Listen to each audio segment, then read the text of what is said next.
What's happening, everyone? I had somebody request to do an overall video on the layout, so I figured I'd do that. Plus, kind of give a little background of how this all started. So, originally, well, I could just start with my background. I started a long time ago. My dad's really big into model railroading and got me started at an early age. He's in the Proto 48 building, like scratch building stuff and all that.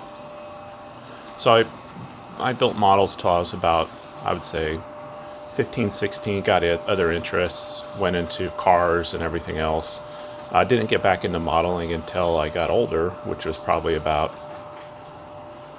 I would say, 8 years ago, 9 years ago, I started back up again. And what I originally started with is, if you look over here, it used to just be like a strip this wide with a little return loop. And it was all regular HO scale. Then I decided, I could build something better. And then it's been an evolution process. So this whole lower loop has been rebuilt and turned into what you see now. But in order to do that, it was actually built in pieces. So each one of these are segments that are joined together. And I've had to build them in place, and it's been not an easy process. And I actually built my layout because I have a ton of tools. So these are all the metal gorilla rack type things, and then I also had to have a spot for my toolbox, other toolboxes, and you can see there's more support racks that I used as benchtop surfaces. So you can see I just built like risers that go up from the that. It actually holds pretty well.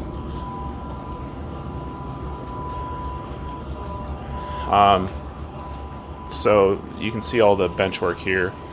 The HON3 was an addition that I added probably about 4 or 5 years ago. I've always liked narrow gauge, and I just had the bright idea one day, hey, why don't I build one on top and have a two different piece layout.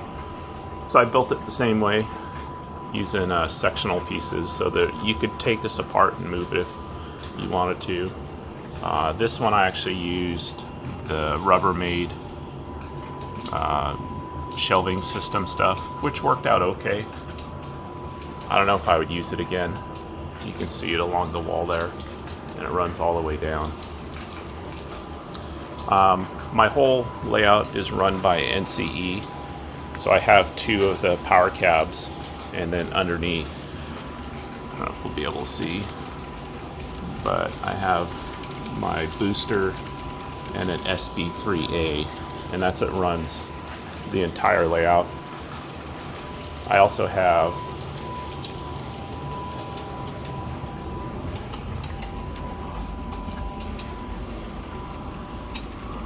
I don't even know where it is now. I think it's over here. Okay, so then I have it is, I gotta turn this light on. So there's an NCE USB adapter, and then that comes, and I have a PC down here, just an old PC that I bought like $100. It runs all the JMRI and everything. I used to do all my programming there, but then have recently bought a programming track with a can't even think the name of it, but I have a dedicated programming track. So some of the stuff I will do, but I found in the past that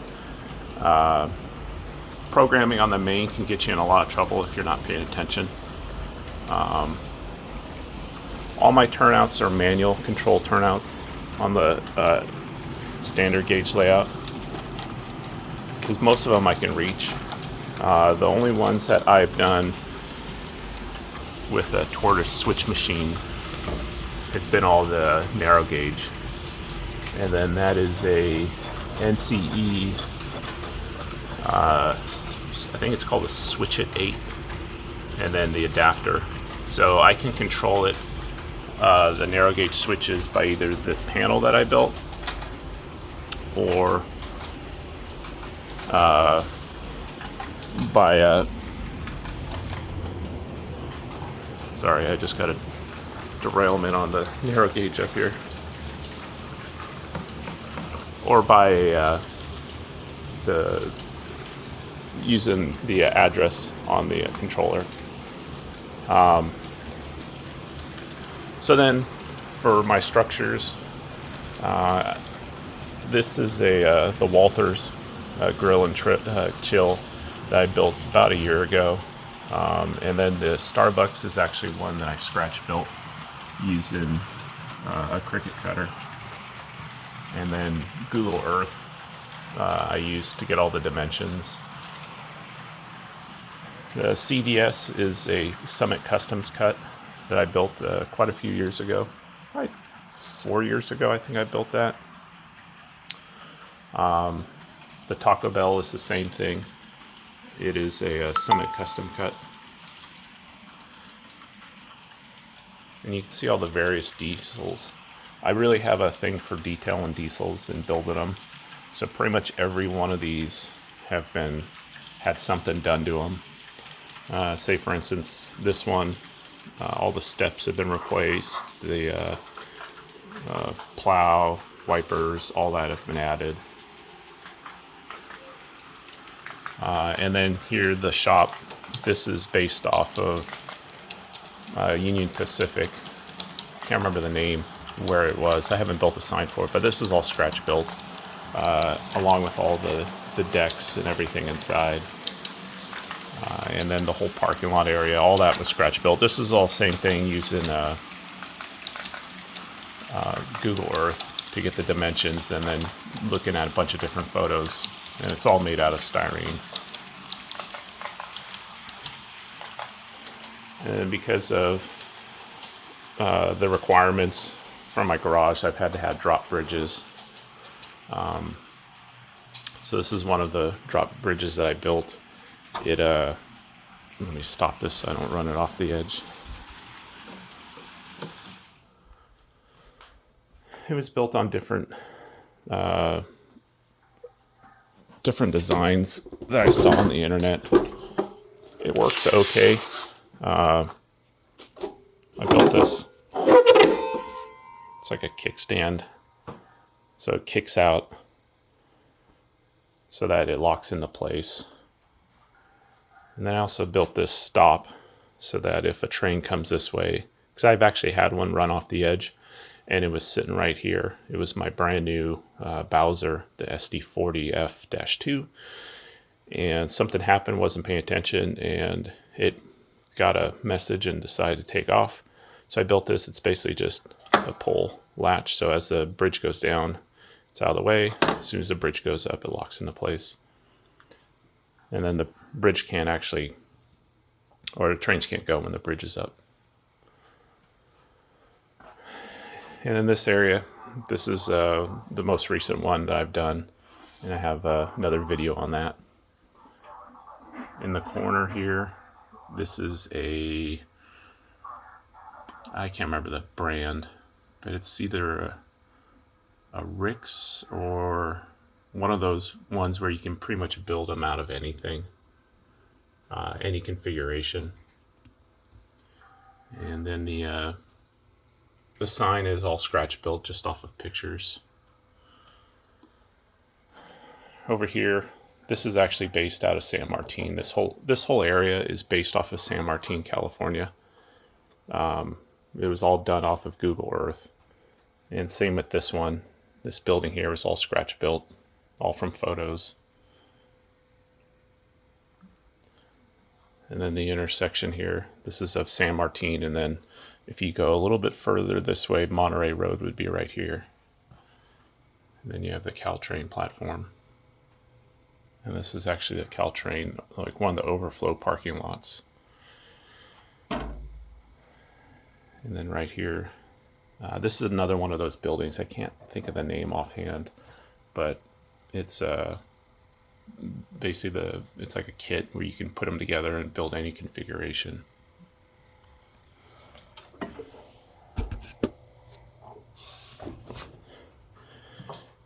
And that is I believe that's a BLMA bridge.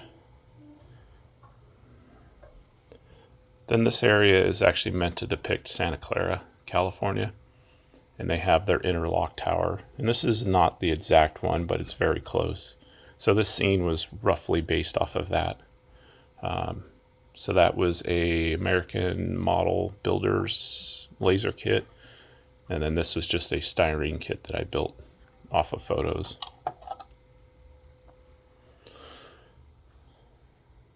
And I just have a small yard here that goes back down and around. Up here, I have my display case. And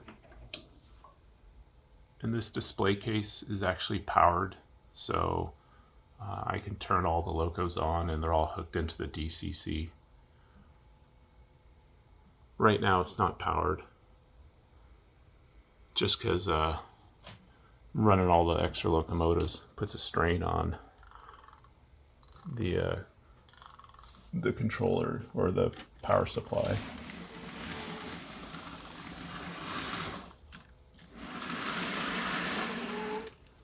Just going to re-rail this train here. Anybody who's ever run HON3, they're probably very familiar with this.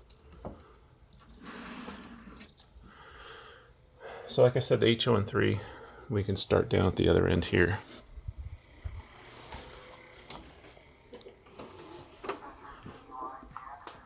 So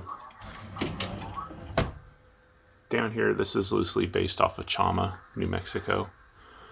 This is a engine house that I built using my laser cutter. And it was just a rough design. I think it's more of a car shop than it is an engine house. And then this is a Durango press kit. Actually, somebody else, I built this for them, and then they no longer or don't have a layout, so I ended up buying it back. And then this is a PBL. This is I think an oil house, or I don't remember what they call it. And a few scratch built structures like this one here. This is a Campbell sanding tower that I built quite a few years ago, along with a Campbell's cooling tower. You can see the different, pretty much all the cars. So this is a Blackstone, but pretty much everything else has been scratch built or built from kits. This is a precision scale other than that, but this was one of the ones I did a while back. It's all built. It was a Durango press kit, but then I ended up doing all the sides with my laser cutter, and because I didn't like the way their sides were built. My MOW train and the passenger train section here. So this is the Silverton station, because at the time they didn't make the Chama station. Now they do. And this is a Banta Model Works kit, and it's lit. I have a LEDs in there. So I thought about buying the Chama one, but they're pretty expensive kits, and this one's already built and it fits the scene, so I was just going to leave it. Like I said, it's all rough based. I just kind of build what I like.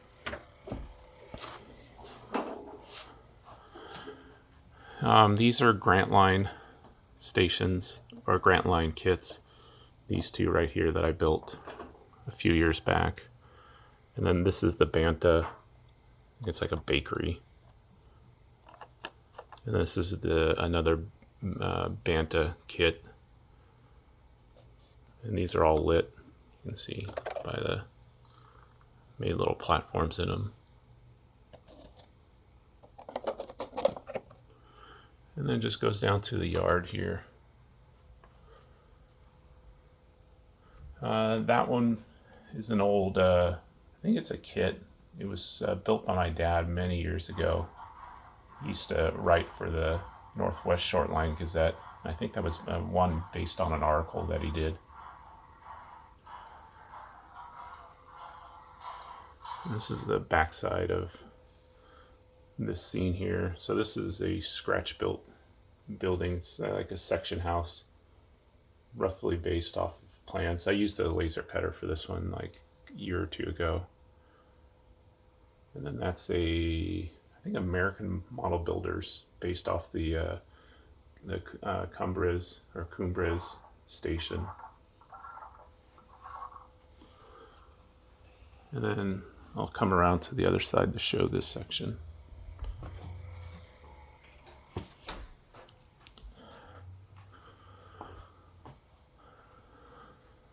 And then this is it's a lift out bridge that comes up just because that aisleway is really tight. If I had done this again, I would have built it wider. And then this is a bridge scene based off the Chama River Bridge. It's not an exact, but these were kits that I built. They were, I can't remember the brand, but pretty much they come just loose pieces that all have to be cut and built on a template. It was a lot of work, but I really like the scene. And then this is the other side, and that's a car house that I built. I think I used a Cricut, and this one's built out of styrene. And then the other side of the station. I use these curtains here too for trying to keep dust down, and they just ride on a track. So when the layout's not in use, I can at least cover it up. Plus I have cats, and I have one that likes to jump up here, so I'm always trying to find new ways to cat-proof the layout, because he likes to destroy stuff when he's up here. So, and then some of the areas, I have the two crossings they're just cheap controls from eBay for these lights.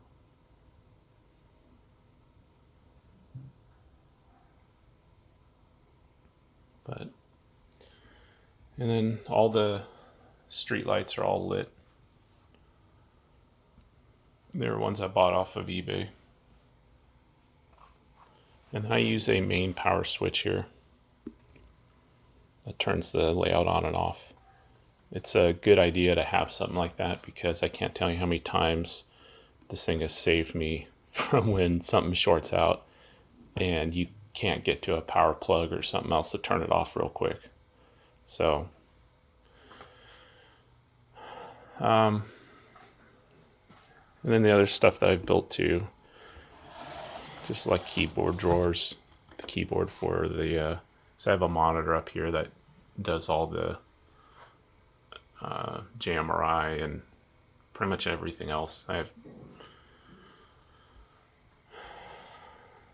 also have a stereo that's down underneath here. You can see how cramped it is in here. Like I said, if I'd built this again, I would have given myself at least another foot of room to get in there. But that's what the next layouts are for. All the stuff that you messed up on. So anyways, just going to give it an overview and kind of a little brief history on how this whole started. Thanks.